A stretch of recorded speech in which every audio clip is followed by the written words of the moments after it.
చంద్రశేఖర్ అండి. ఎక్కడి నుంచి వచ్చారు? నేను నిజామాబాద్ డిస్ట్రిక్ట్ నుంచి వచ్చానండి. ఈ ఆప్సా కెటలిస్ట్ ప్రోగ్రామ్లో పాల్గొన్నారు కదా, ఎలా అనిపించింది సార్ మీకు? చాలా బాగుంది. ఏదైతే రియల్ ఎస్టేట్ సంబంధించినటువంటి కంప్లీట్గా చాలా వరకు అవుట్లెట్స్ చూశాను. చాలా అంటే ఇక్కడ నాట్ ఓన్లీ ఇండియాలో కాకుండా మన హైదరాబాద్లో కాకుండా అదర్ కంట్రీలో కూడా మన ఉన్న యూఎస్లో అక్కడ ఎలా చేస్తున్నారు రియల్ ఎస్టేట్ అనే విషయం కూడా తెలుసుకున్నాము. చాలా బాగా అనిపించింది. సో మీకు నెట్వర్కింగ్ ఛాన్స్ దొరికింది ఇక్కడ? 100%. ఎందుకంటే మనకు కొందరు నెట్వర్కింగ్ ఆల్రెడీ ఈ సరౌండింగ్లో ఎవరైతే ఉన్నారో వాళ్ళని ఆదిత్య కానీ చాలా పాపులర్గా ఉన్న వాళ్ళైనా సరే అదర్ కంట్రీ ఉన్న వాళ్ళు ఈ రకంగా చేస్తారు అన్న విషయం కూడా చాలా రకాల విషయాలు తెలిసాయి. కొన్ని నెట్వర్క్ కూడా మనము బ్యాక్ టు బ్యాక్ మనం తీసుకున్నాం. బాగుంది. సో ఆప్తాలకు ఫైనల్గా మీరు చెప్పే కామెంట్ ఏంటి సార్?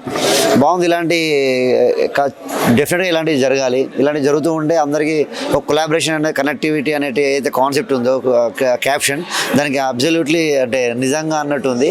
చాలా అన్ని ఇంటిగ్రేషన్ కొలాబరేట్ అవ్వడము చాలా బాగుంది. ఇలాంటి చాలా జరిగితే కూడా అందరికీ చాలా బెటర్గా ఉంటుందని నేను అనుకుంటున్నాను. Thank you sir.